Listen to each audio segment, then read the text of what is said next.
David Beckham takes offense to the Loons' jokes.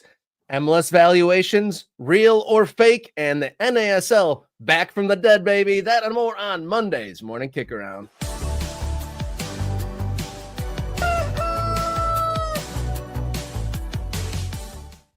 Hello and welcome to the show. This is Morning Kick Around, where we cover the world's game from the world's most favoritist ever country. Coming to you live each Monday, Wednesday, Friday, morning kick around style. I'm Robert Kurt, up from the lower leagues. He's Jason Davis, coming down, beaming from those satellites above, meeting in the middle to cover all of the American soccers. How you feeling? Beam down from satellites above? That's Sure. the most poetic description of what I do I have ever heard, Rob. I love that. Thank you very much. When you wing it, sometimes you get the magic, baby. That's right. That's right. We're flying by the seat of our pants on signals from above, or whatever you said. Beaming down. We're beaming down here on Morning Kick Around. I've noticed that we, without talking to each other, the last three shows since you had that refresh vacation, we have matched colors every single week. Not the same shirts, thankfully. No, we went yellow, we went blue, and now we're black together. Yeah. I would like to point out, so I grabbed this one off the rack today. This is my Tulsa. You can I have to move the right way so you can see the badge, because they went with the gold and it's very reflective. And in the lights that I have in my studio, it just gets washed out. So I gotta shout out to Tulsa Athletic, who have a lovely Matthew Wolf designed badge there, but it doesn't get all the love it needs because of the lights. Speaking of Matthew Wolf designs, Oakland County FC starts next weekend. They also designed that badge, and we had a little bit of issue with gold. Did a little tifo painting. While gold spray paint is awesome, it does to the same effect of that Tulsa badge. It does get a little reflective. Reflective. I didn't know that Oakland County had a Matthew Wolf designed badge. That's pretty nice. That's pretty fancy right there. I had no idea. Matthew Wolf is everywhere. His tentacles have extended out across American soccer, and we are better for it. I haven't had the 100% story of how OCFC ownership managed to get Matthew Wolf. They just said he had some time in between projects, so very grateful that the OCFC logo. Lovely of him, because he got so big and so hot for a while there. He obviously could have big timed Oakland County, and he did not. No, not at all. And if you look at his website, it's about half of American soccer over the last 5 to 10 years is a Matthew Wolf design. That's right. We have a great show lined up. We are going to talk about the weekend's action, some troubling scenes in the NWSL, David Beckham, and some online banter. But before we get to that, if you're watching this show and you haven't hit subscribe yet, do it now. We are growing this show and want to make it even more so. More subscribers will get us inserted into that town square, that conversation of American soccer. We want to be right there through the summer, and especially leading up to 2026. The lowest effort thing to do is to be a subscriber to the show. All right. That's the lowest effort thing you can do. Just subscribe to the channel. That's awesome. Pumps up our numbers, and then we can run off and tell people, hey, look at all of our subscribers. A little bit more effort, and obviously a little bit of a cash gets you a membership. And I think we need to set a goal, Rob. I'm not sure what that number needs to be, but I think internally I'm debating on what the goal needs to be for us to be a 5 times a week kind of endeavor. Like, what's that goal? I know that's a big ask, and you and I have not even talked about this, so I'm throwing this at you blind and cold on a Monday. But there's got to be some number, or if we get to a certain number of memberships, we can go 5 days a week and make Morning Kick Around truly part of your daily routine. Yeah, that is was it 5,000? Is it 10,000? I think if we get to, I think the memberships might be the greater deal, because that's just straight up, a transfer of funds. Obviously, subscribers opens the doors to a lot of tools and a lot of other things to help expand the show. But memberships, that's a direct connection to adding sustainability to the show. And heck, we want to do this 5 days a week. Do we want to do regular jobs on Tuesday and Thursday morning? No. And this show will only get better if we are waking up every single morning producing Morning Kick Around. So subscribe, memberships.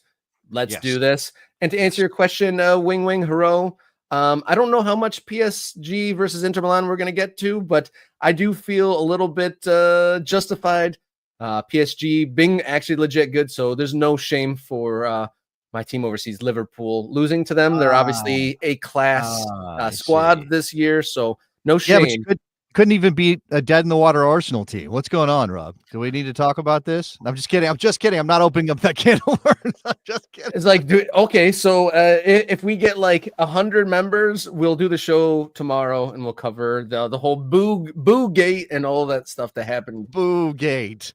TAA Boo Gate. That's what we need to talk about here on this show. No, we've got other things to do. Follow along on social media at MKickaround on X, Instagram, and Blue Sky. And another thing, more subscribers, more time to do more social media stuff, and we might even branch into TikTok if we get more time on our hands to do that sort of thing. My goodness. You can write us an email, morningkickaround@gmail.com, or look for us on your favorite podcast platform, Morning Kick Around. Just search for it, and we are there. All right, you ready to kick some balls? Let's go. All right, let's get Monday's Morning Kick Around fired off with long balls.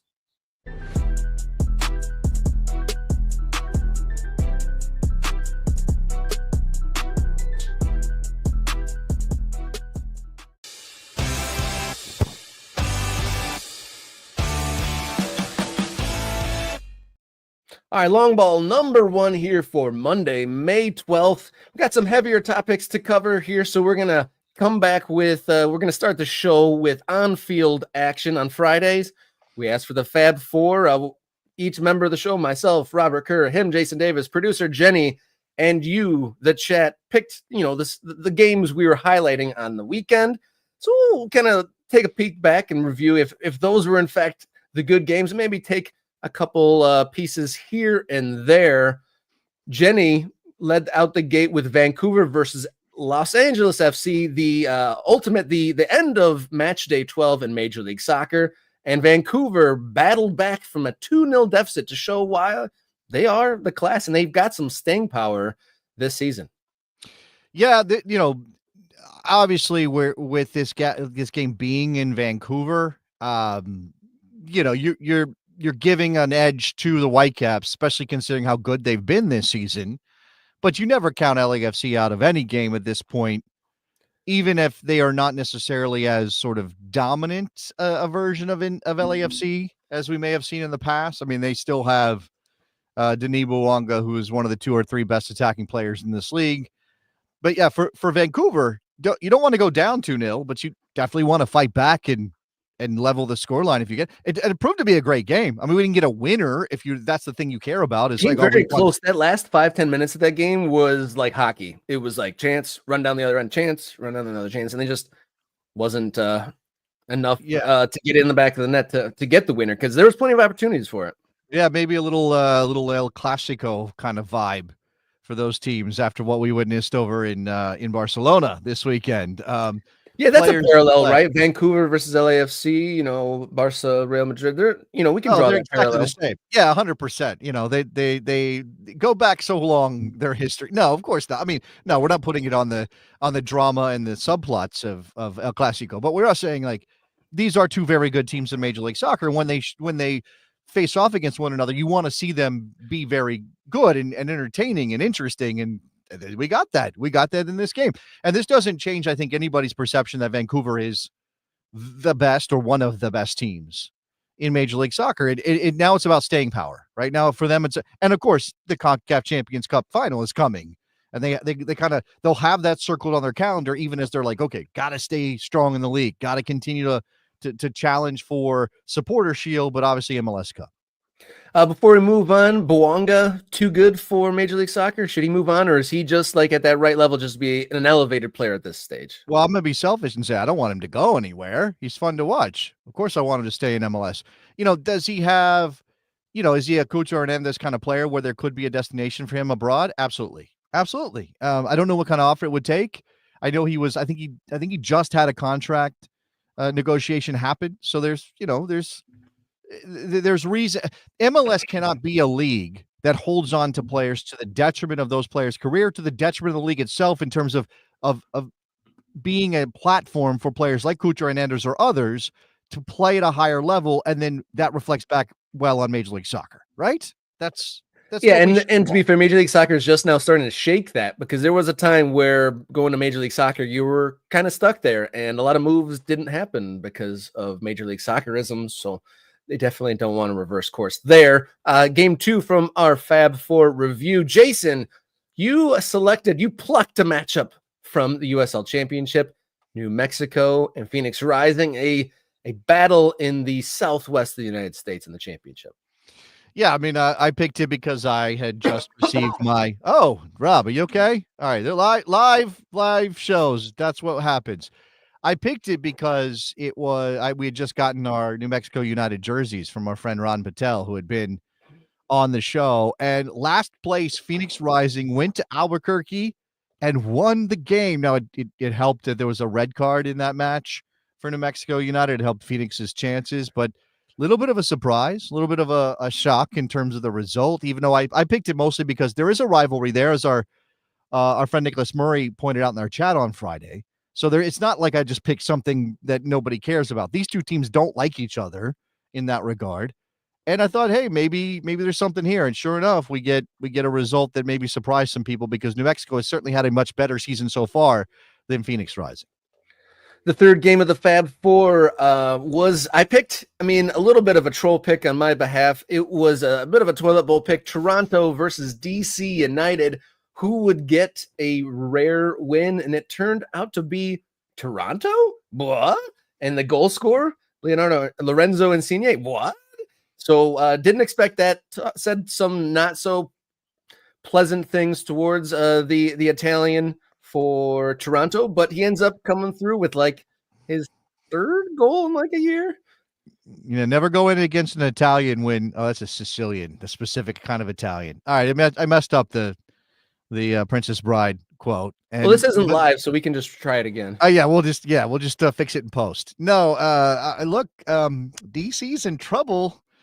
Troy Lesesne has to be in trouble. I know there's talk about a summer signing or two that may help DC from a talent perspective, but and I don't blame Troy Lesesne entirely, because I don't think that they built that squad very well coming into the new season. But we've seen managers get fired for less, and when you lose to a team that is in such a rebuild like Toronto is, and has a bunch of dead weight, or seem to have some dead weight, you lose in that manner. And I think Troy Lesesne was in a post-game press conference talking about effort.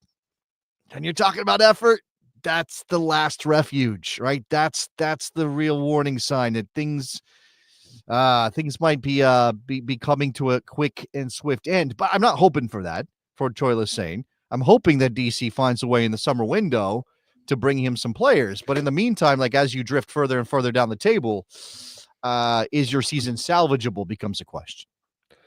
Correction, Lorenzo Insigne, his first goal of the season, first one in quite some time. And for TFC, that is just their second win of the season, 2 wins out of 12. That brings them within 2 points of DC United after 12 games. The two of them only have 22 points combined. So tough times in both Toronto and the nation's capital. And then the fourth pick of the Fab Four from the weekend, Philadelphia Union versus the Columbus Crew. I got to see some of this. I did some tifo painting over the weekend, had this game on in the background. Another comeback and another exciting game, and the Crew proving they are hard to beat. Yeah, this is another top of the table thing that like delivered, right? Two elite teams in Major League Soccer delivering an entertaining match, right? An incredible kind of back and forth affair. Obviously, you get the Zawadzki equalizer in added time, which felt a little unfair to Philadelphia, right? I think they very well could argue that they deserved to win this game. The Westfield goal, like I don't know if any players ever hit a ball better than Westfield did to score that one for Philadelphia.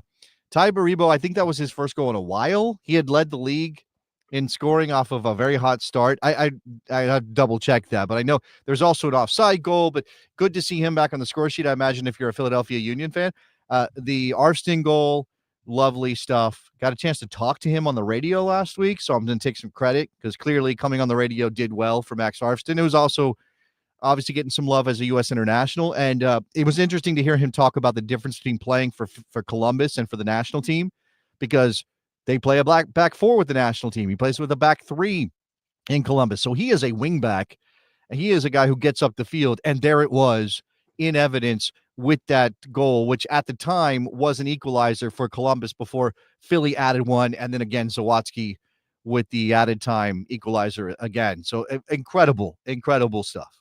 And what we add to these Fab Four reviews is, what did we miss? What was the game that, notable that we didn't mention at the beginning? And there it is. Jaio Leon. Hopefully I got your screen name right. Touchdown Red Bull. Yeah. New York Red Bulls welcomed in the reigning MLS Cup champion LA Galaxy and beat them 7-0. What do you do? Right? This is what I'm just sort of flummoxed by this. If you are the LA Galaxy, if you're in charge of running the Galaxy, I don't mean Greg Vanney, he's the coach. I mean, you're in charge of running the Galaxy. I guess you put this on Will Kuntz.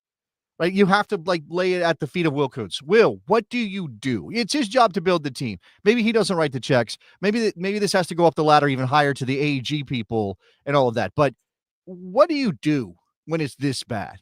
When not only are you not good enough right now to be challenging to repeat as champions, which is the bare minimum. When you are champions, the bare minimum for the next season is we want to at least be in the conversation for another title, right? We want to at least be look good enough and play well enough to put ourselves in a position to repeat as champions. It's extremely hard to do in Major League Soccer, right? Nobody does that. Not anymore, not really. But you at least want to be in the picture, Rob. So now when it looks this bad, when you look at a result where you've given up seven goals, when you have barely looked competent all season, when your defense has been an absolute disaster, when you have given up 28 goals in 12 games, what do you do to fix? What is the thing you do? And obviously the window is closed, so you're not adding players, right? You're not bolstering your talent base. You have yet to win in 12 games. It's so dark and so dire a situation that the only thing that feels like it might fit the moment is firing Vanney, but I don't think that fixes anything. It's how much is too much. It's obviously they've been given all the million caveats in the world as why it's dropped off. No Ricky Puig, other players left, a couple injuries, but at some point there's got to be some reckoning point, right? What are you going to lose half the season, 2/3 of the season? At what point is too much? And, there's a lot of talk of promotion relegation in Korean American chatter areas. I mean, this just wouldn't be permissible in any other system, right? I mean, given the leadership in LA, a lot of leeway here. But at the end of the day, at what point is it just unacceptable? And again, what is that? Even if, let's say you come to the moment and you go, this is unacceptable. What is the action you take because it is unacceptable? Someone's got to be held to account that there was no replacements. I mean, they knew Ricky Puig was injured, right?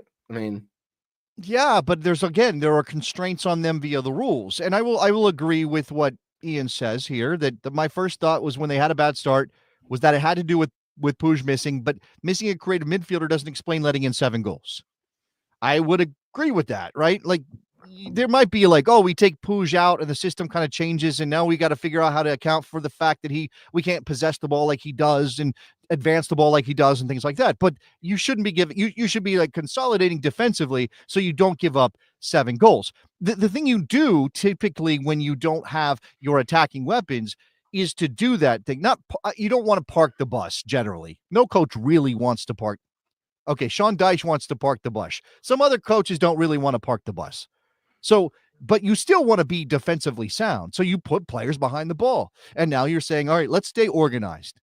Right? Let's just be organized and give ourselves a chance. The Galaxy aren't even doing that without their best creative player and without Jovic and all those things. But come on, it should be better than this. And what you were saying about Pro-Rel. In a Pro-Rel system, this would not be permitted. There would already be changes. They'd be in danger of being relegated, and that would have to spark some action on the part of the club. I would agree with that. I'd also say that because of the way MLS formats its playoff structure, with 9 teams making it, and look, remember Mike Thomas, it's May, right? But that It's speaks May. to, you know, I mean, yeah. But I'm saying this actually, and I'm not, look, I don't want people to get fired. I'm not a cruel, heartless individual. Fire everybody. And I'm not a Galaxy fan, so I'm not sure I'm emotionally connected the right way to make those decisions. What I'm saying is, and maybe that's what Mike is saying, it's May, so you got to start firing. So he's saying it's not too early now. Now it's getting late early, is what he's saying, to channel Yogi Berra. Okay.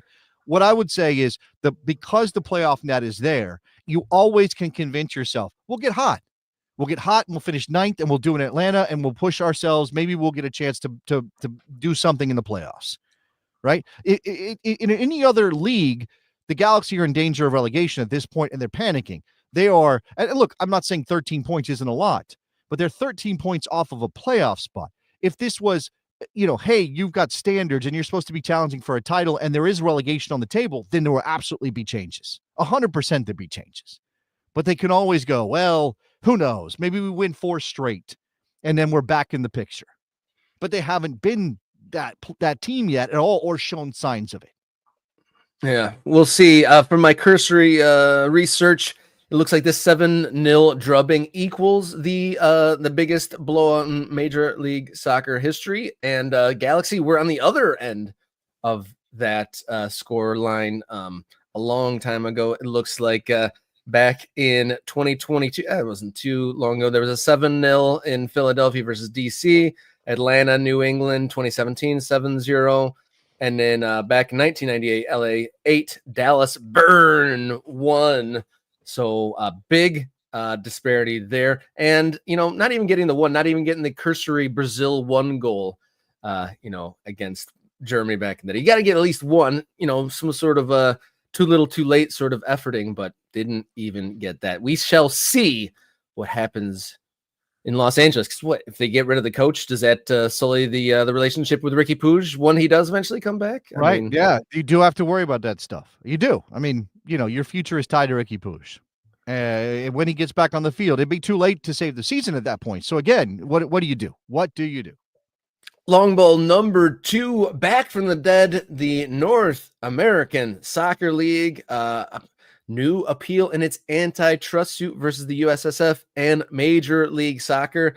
Back in the table, filed last week. So it kind of comes back to this. What is the point and where is this going for NASL versus USSF and MLS? Again, still. We're gonna spare you the visual. Stephen Bank posted, that first part of the filing that says the parties involved in we hereby, all that legalese stuff that I don't, it's all very dense and strange. But yeah, the bottom line is that NASL is appealing the fact that they were denied a new trial. So they were denied a new trial, I think, last week, and now they're appealing the fact that they were denied a new trial because they want to keep this going forever. This is not to make light of real war, but we call this the soccer wars. This is the forever war in soccer. This is the one that will never end as long as Raku Kamiso is breathing, I think, is where we're at, Rob. Would it, if Fiorentina wins the Serie A, will he forget about the United States soccer stuff? No, I think he's a true believer, Rocco Camiso. I mean, it's been a while since I've talked to Rocco, since he decamped for Italy. I'm not sure how much time he spends in New York anymore. But it's been, and he hasn't been present and out front in American soccer, but he's obviously still backing this lawsuit. He's still backing the NASL's fight. He is a true believer. And when I say that, I mean, he really thinks that the system is wrong, but he also really believes that he is right.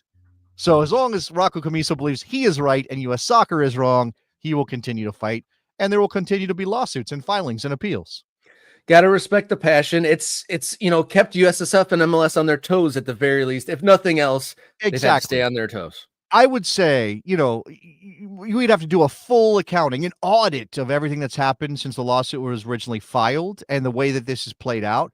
And I think that there is sort of a net issue with the drain on the coffers of people who are supposed to be running American soccer. I don't know that that's great, But of course, if you have questions about the leadership of American soccer, and you go back to the 2018 failure to make the World Cup for the men, and then the subsequent presidential race that brought out a number of candidates, many of whom moved things forward even though they didn't win, I think that Rocco has rocked the boat in a way that I think is probably ultimately positive for American soccer. Right? Like we're not in a place where anything can sort of be settled and accepted. And I would never say, as much as I really believe that we all got to start pulling in the same direction at some point, I'm not going to sit here and say, well, we're just going to let the people that were running it poorly, or the people who are running it for their own self-interest, or the people who are running it to benefit one league or one competition or whatever, we'll just let them do it because then we're all going in the same direction and ultimately that's better. No, that we shouldn't want that. We should want the best possible situation, the best possible plan to go forward. And again, I don't think this is it, but maybe it helps get us there. Agreed. If you want to get more depth into the NASL versus MLS USSF lawsuit, go back and we've got a couple episodes covering this in depth, including an interview with Professor Stephen Bank, who covers this closer than anyone, really. Long ball, third long ball of the day here on Monday. There was a serious moment over the weekend in NWSL. A player collapsed on the field mid-action in the Angel City versus Utah Royals game. Angel City FC defender SAVY King collapsed in the 74th minute of the match. He received medical attention on the field, taken off the field, and transported to local hospital. Declined to comment, but say she was in recovery. And kind of the fallout is, hopefully, prayers out to her. Hopefully everything's okay, a recoverable situation. But a lot of people are asking, why the heck did they play that last 15 minutes of the game?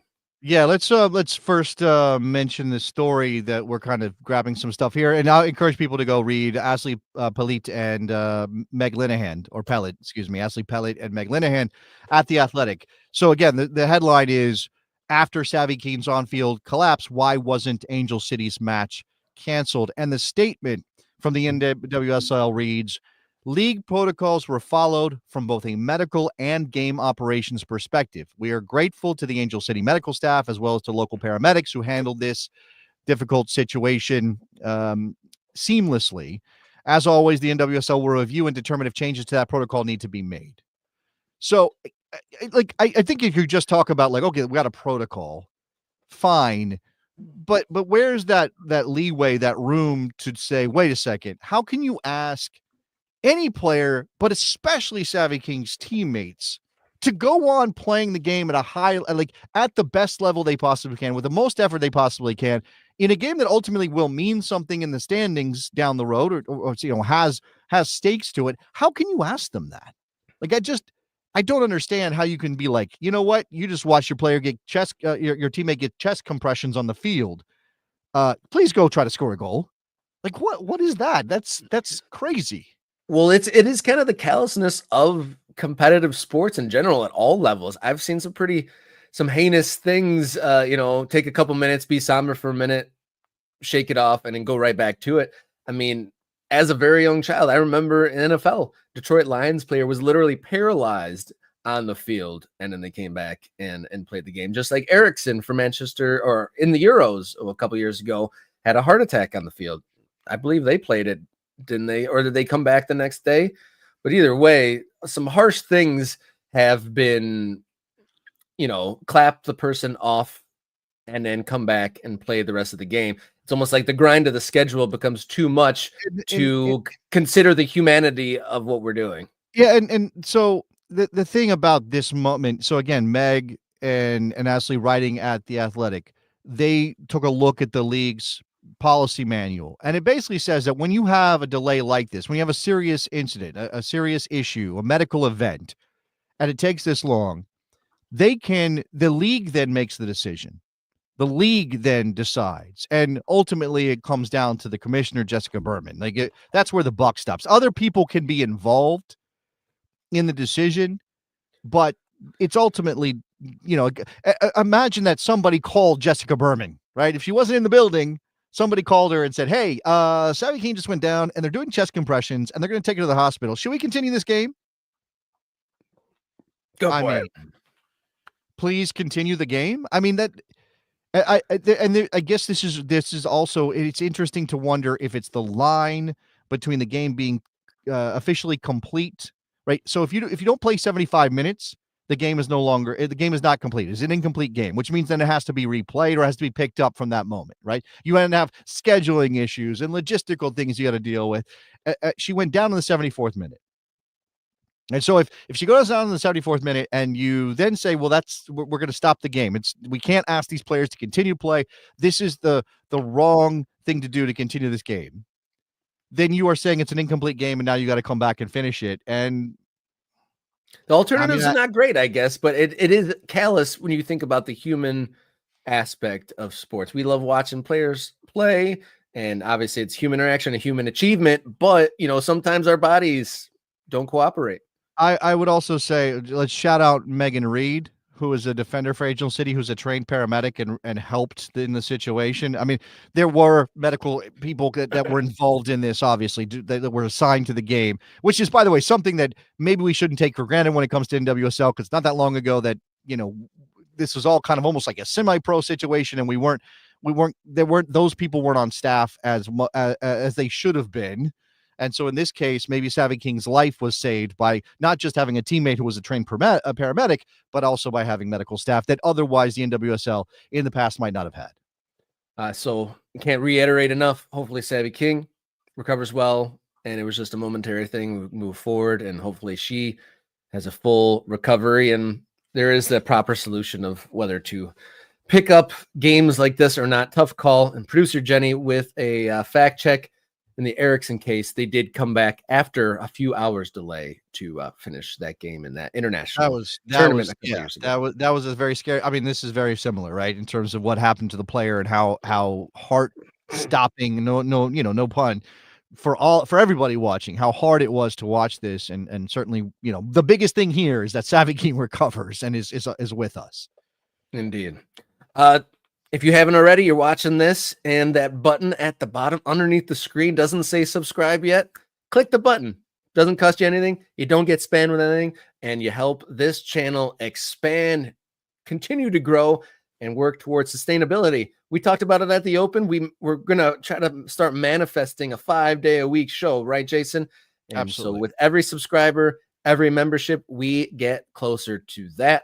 Follow along on social media at MKickaround on the platforms such as X, Instagram, Blue Sky. You can write us an email at morningkickaround@gmail.com. And you can find us as a podcast, Morning Kickaround, on your favorite audio platform. And that's how you get your Morning Kickaround. We're going to take a break, catch our breath, and come right back with a key part of this show, a segment we call Culture Wars on Morning Kickaround.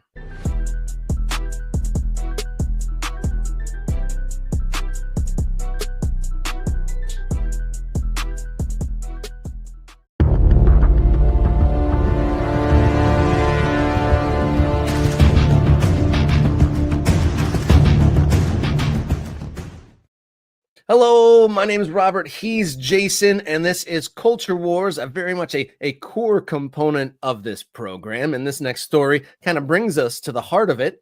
Ownership, fans, who are the most important people in this soccer world? And the question goes to, is the Major League Soccer model, the franchise model, the single entity model, good for soccer fans? Or is it just good for the ownerships? And this comes to the top of mind again, as Major League Soccer has recorded 5 of the top 20 teams and valuations and 19 of the top 50 most valuable soccer clubs in the world, according to last week's Sportico Soccer Valuations report. And, a follow-up question to that is, should fans care about their club's valuations? Is anyone patting their chest, fist pumping, is like, yes, top 20 valuated team. All right. Other tifos being imagined right 18, now. 18. And then has a reading of the bank account at the bottom. Like, look at that. Oh man. Yeah. That's the thing about this. It's so odd. I mean, I think it's sort of natural if you are an American soccer fan All right, let's say, let's specifically say an MLS fan, because obviously there are lots of American soccer fans who are not MLS fans or who actively root against MLS in the big picture sense. But if you were an MLS fan and you have been on this ride, which, goes back to just 1996, I know for some people that feels like a long time ago. I was in high school at the time, so it does feel like a long time ago. But in the big picture, it's not, right? Obviously, compared to Real Madrid, Manchester United, FC Barcelona, Liverpool, Bayern Munich, Manchester City, MLS teams don't have history like that.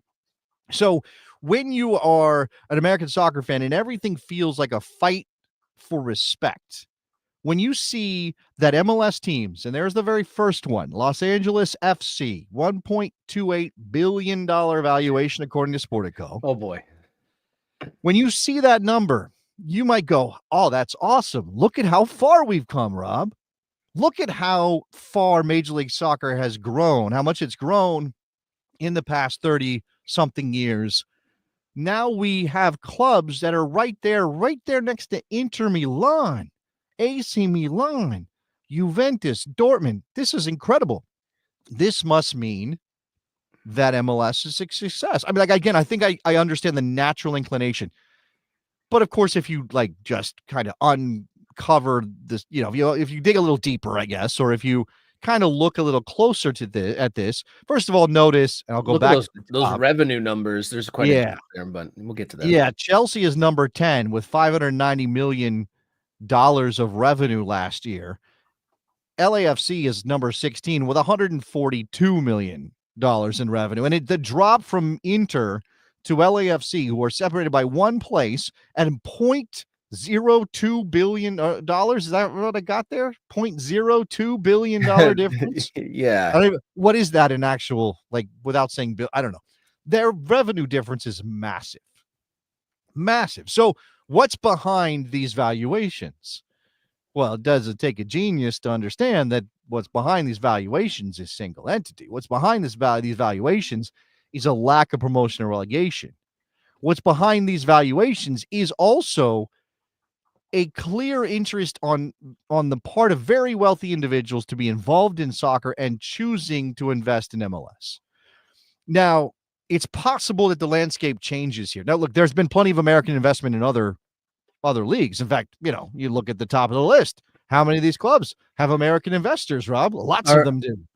At least. Okay, so Chelsea, Tottenham, Arsenal, all of the English ones for the most part, except for maybe Spurs. Chelsea now, yeah, as you said. Arsenal, Manchester City, no, but okay, Liverpool, yes. Manchester United, yes.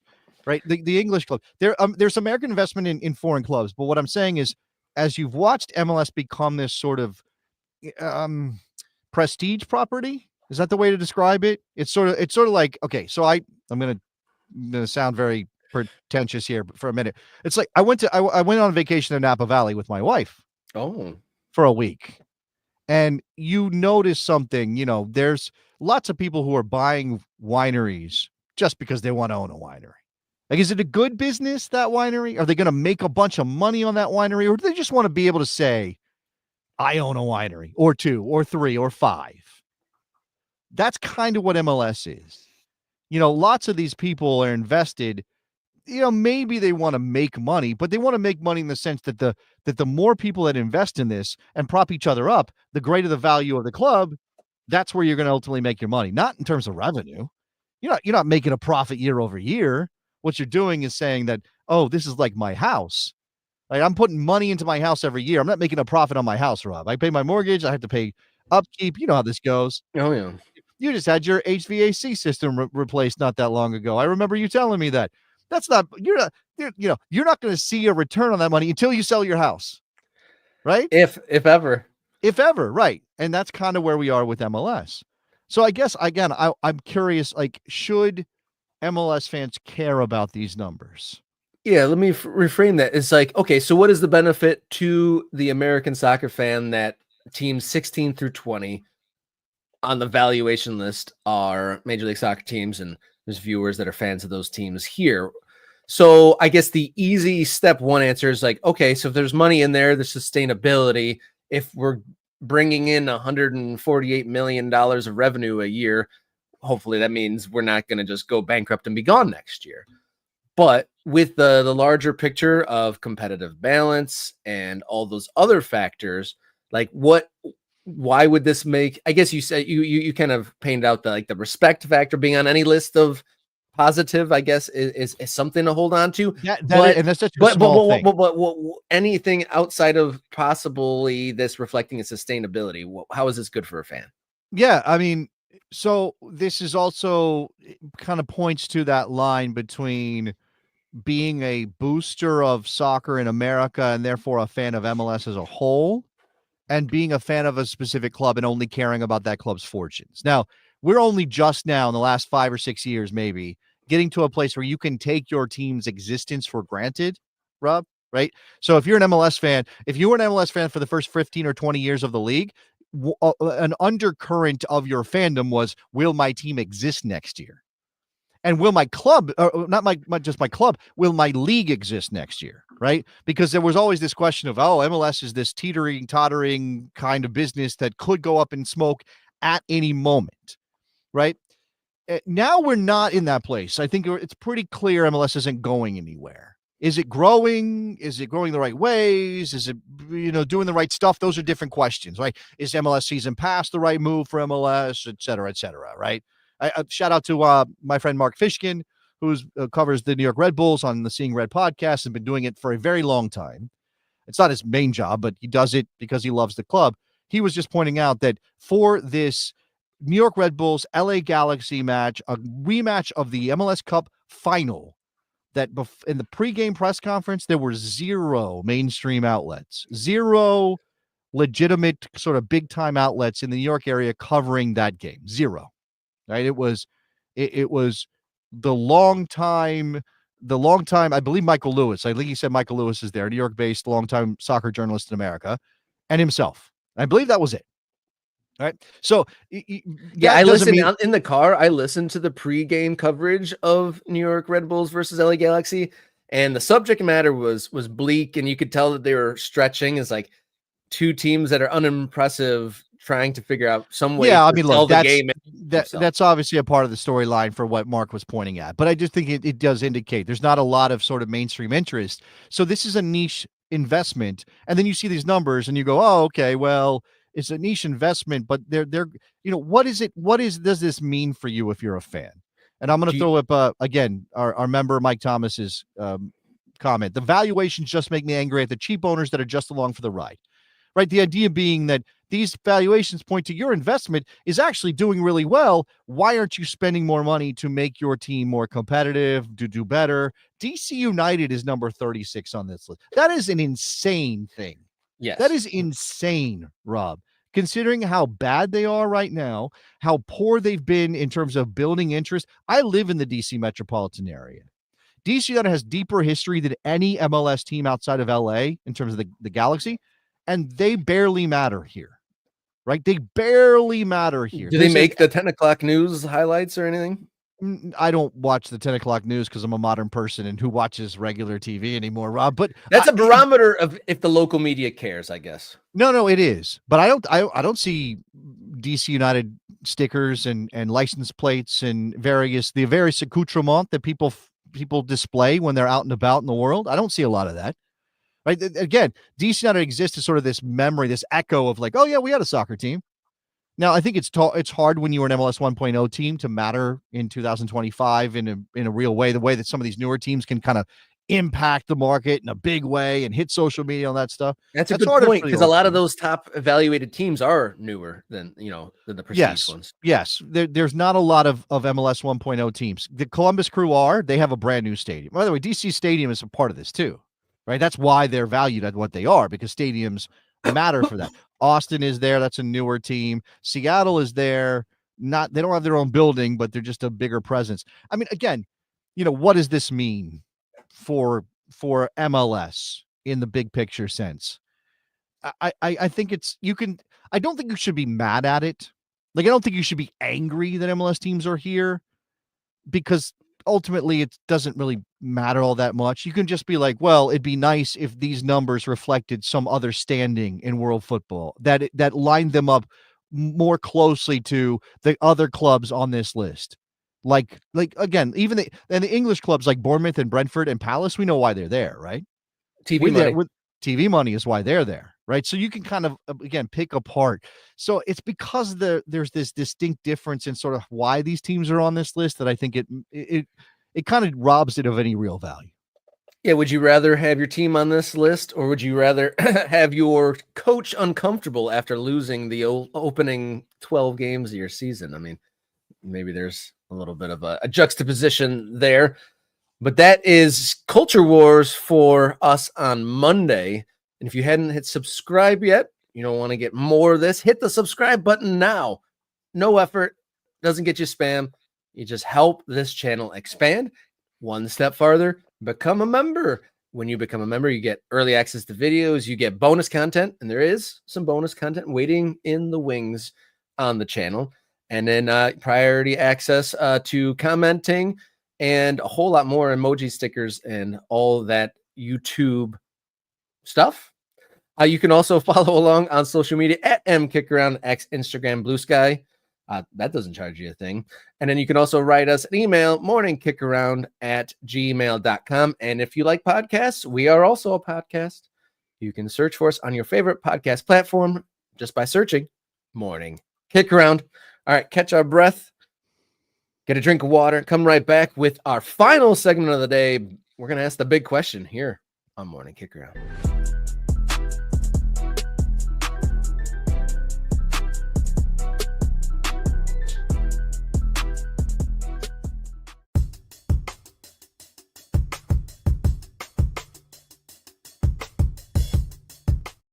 All right, it is the big question here on Monday's Morning Kick Around. I'm Robert, he's Jason, and question for the day is trash talking between official club accounts good for Major League Soccer or sports at large if we want to expand it out?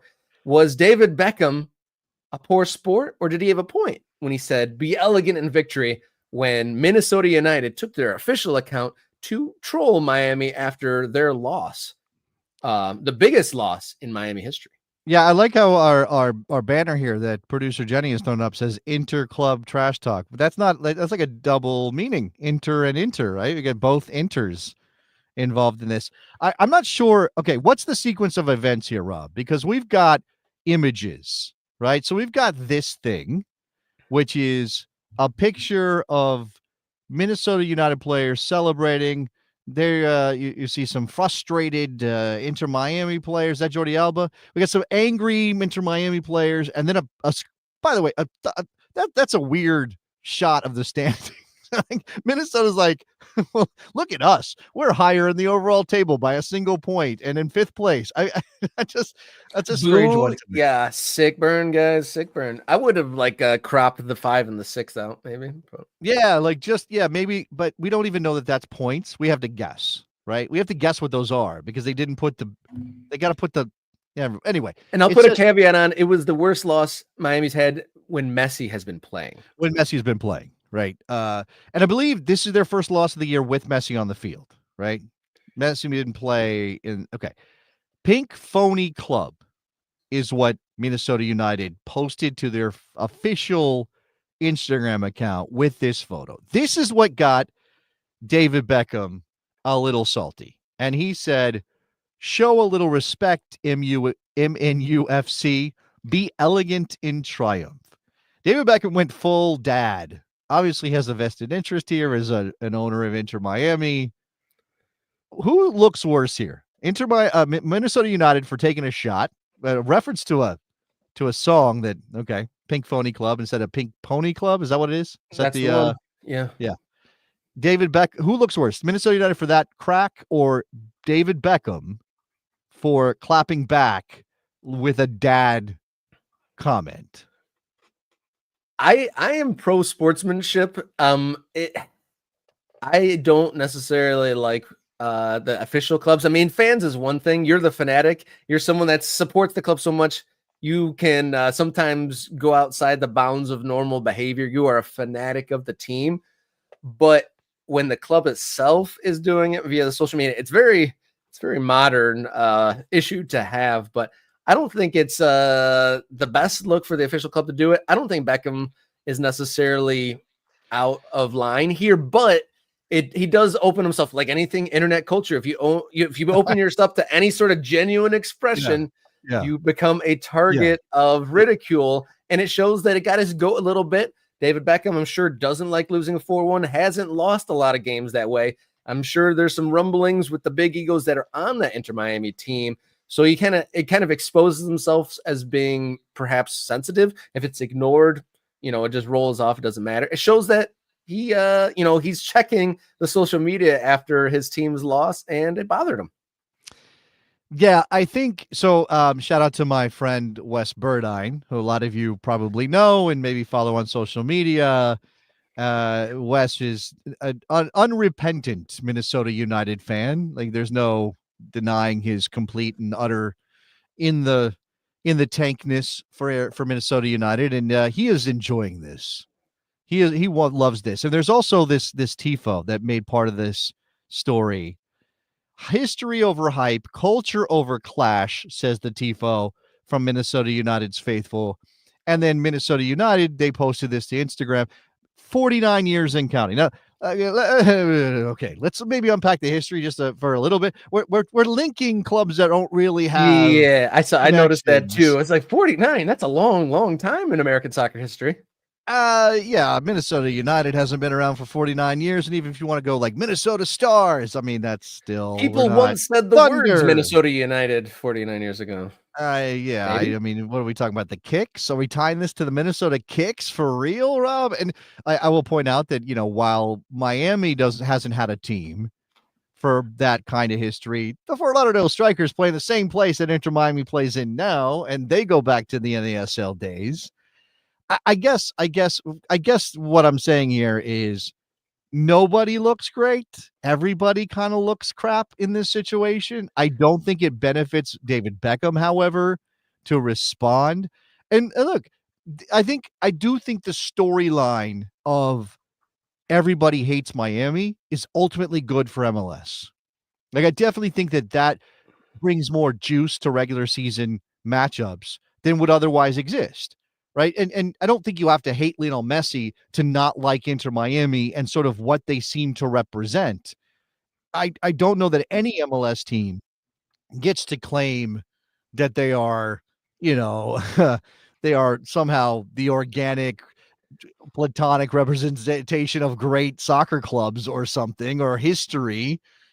But man, it's okay to be like Jorge Mas is trying to spend his way to championships. Lionel Messi just got his boys back, and they're all enjoying a post-European semi-vacation, in working vacation in Florida, and that's bad for MLS, so we don't like it. I don't know.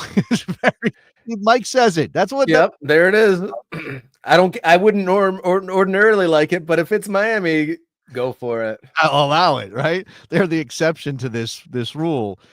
Again, I mean, I don't know. I think David Beckham is. What do you make of David Beckham as a figure in this? Like, where are people on Beckham? Because I think the international model / entrepreneur / his fame and being the first player to sort of really be that guy, and then parlaying it into this post-playing career where he's involved in all this stuff, and he's got a. What has he got? He's got some sort of gin, maybe, and he's got obviously a perfume and a watch line and all this stuff. And then obviously the wife and the documentaries. Like, is he deserving of your derision, David Beckham, Robert? Or is he just because he's so famous, it makes him a target? I think the latter of what you said, because he is so famous and because he is very successful in multiple things, and he's got a lot of prestige and a lot of hype around him, to be honest, too. I think the fact that, like, he is a commercial entity and a large part of his fame is hype. It's like, obviously he is a unique skill set, and his fame and his looks and all the different off the field stuff he does has made him the celebrity he is. But he's fallen into the category of one of the best players of all time, which probably isn't true. One of the most famous players of all time, yes. And I think that that opens him up for a little bit. You can poke holes in just like the commercial aspect of it. But him in this moment now, like, does he, I guess, does he chirp up after most results, or is he only chirping up now that things really went against them in a way that they haven't been before? Well, I mean, I don't necessarily have anything against Beckham, but he's opened himself up I for think some pin cushioning.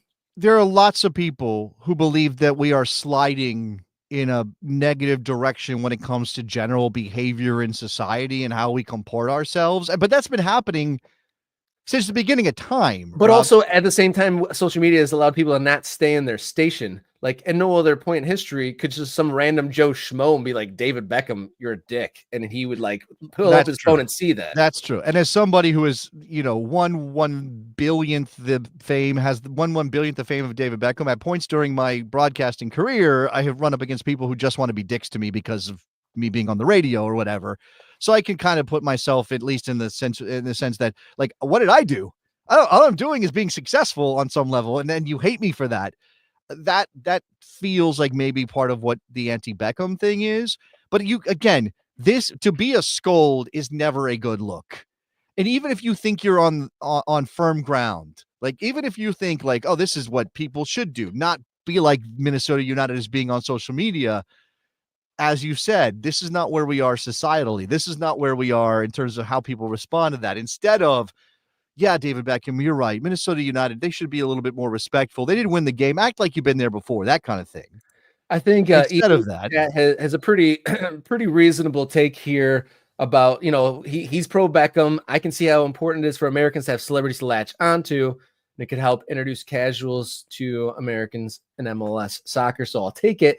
And that's a valid point in a sense, but that's also part of the frustration that people have with them, is that, I'm sure, some people, hardcore supporters, I'm trying to go gung-ho about my team, but then I have like 7-year-olds wearing pink jerseys in our supporter section. I know there was quite a bit of ire in the Columbus Crew game. Like the Nordecker was trying to say, okay, we'll go to Cleveland, we'll do all these things, but as long as they enforce no pink shirts in our supporter section, we'll move forward.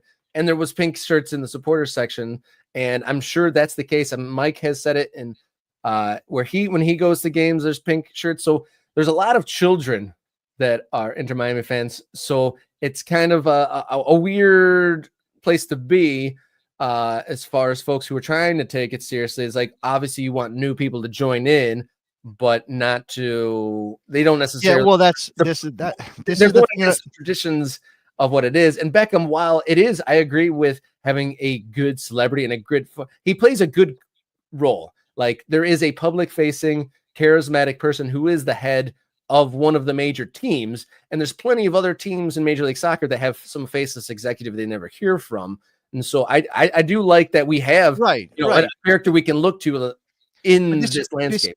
This is, again, one of the weird things about existing as an American soccer fan. And it's been said before. I'm not the first one to say it or make this metaphor. And I shout out to Sean Francis, who I believe has talked about this a lot. It's very much, soccer feels counterculture. It feels underground still, even in this moment, even with $500 million clubs and those kind of things. And the valuation still feels that way. And it feels like hey, if you've been around for more than a couple years, you were in on the ground floor and you've seen the band play the small club shows locally. And then when they sign their record deal and they go on a world tour, your reaction is, wait a second, I was here first. This is not like how dare you be a fan of the thing I was a fan of first, right? So I'm gonna put up another image. This is from Blue Sky. Saw this over on Blue Sky. Wow, love that. Okay. That's quite a picture. And look at this. I mean, it's a bunch of Inter Miami Messi shirt clad fans in Minnesota. No less than 4 heading up the stairs. At least 4 climbing the stairs, presumably leaving. Although contextually, it's really hard to know what they're doing, but presumably leaving the game when it was 4-1 Minnesota.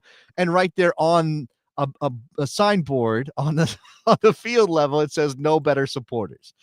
And we're all having fun, right? We're all having fun at the Miami fan expense, or the new casual Miami fan expense.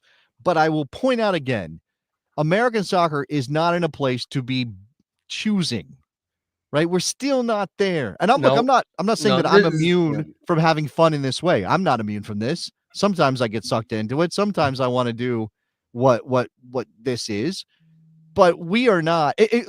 I'll say it this way.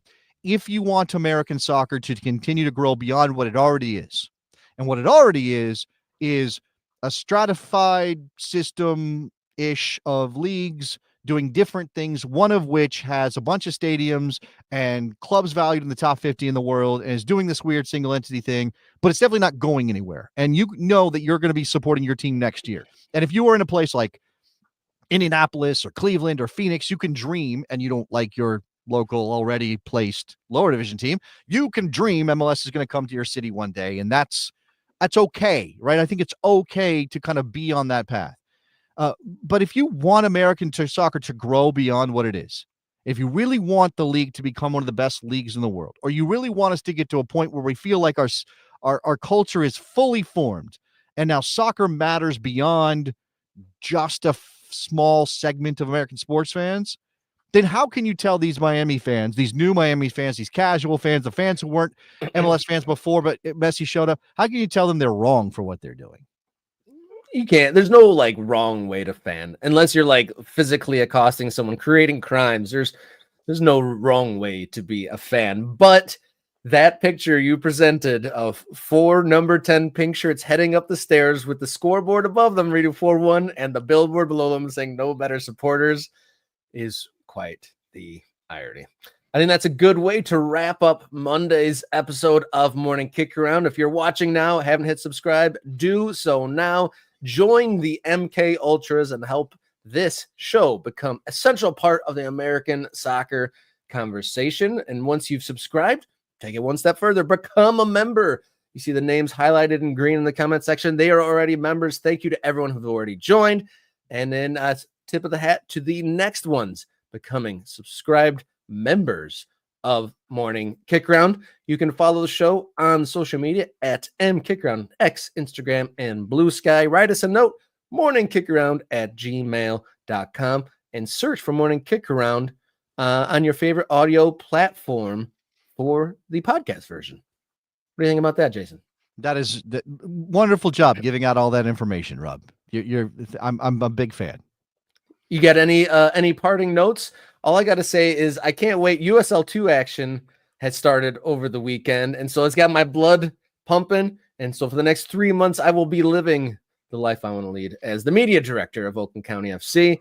Big news. And it's a little bit of a separation, but in other notes of local summer league soccer, stuff like this that doesn't happen in Major League Soccer otherwise. No, it's in one game of UPSL, one of our subscribers, Luke Zagorski, a good friend of mine, he reports he went to a UPSL game last week.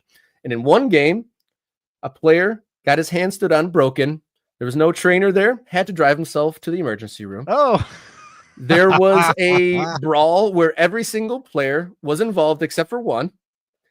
And there's an and the referee gave out 2 yellow cards to the same player, didn't remember they remained on the field for the rest of the game. I don't know if that's a selling point, but yeah. Shout out to Parker Smith. That's the fun that can happen if you check out your local soccer. That's my point, and it is so much fun. Yeah, go check out your local team. Shout out to Parker Smith, who just became a member of the channel. We appreciate you, Parker, and encourage everybody to follow in Parker's example. Follow his example.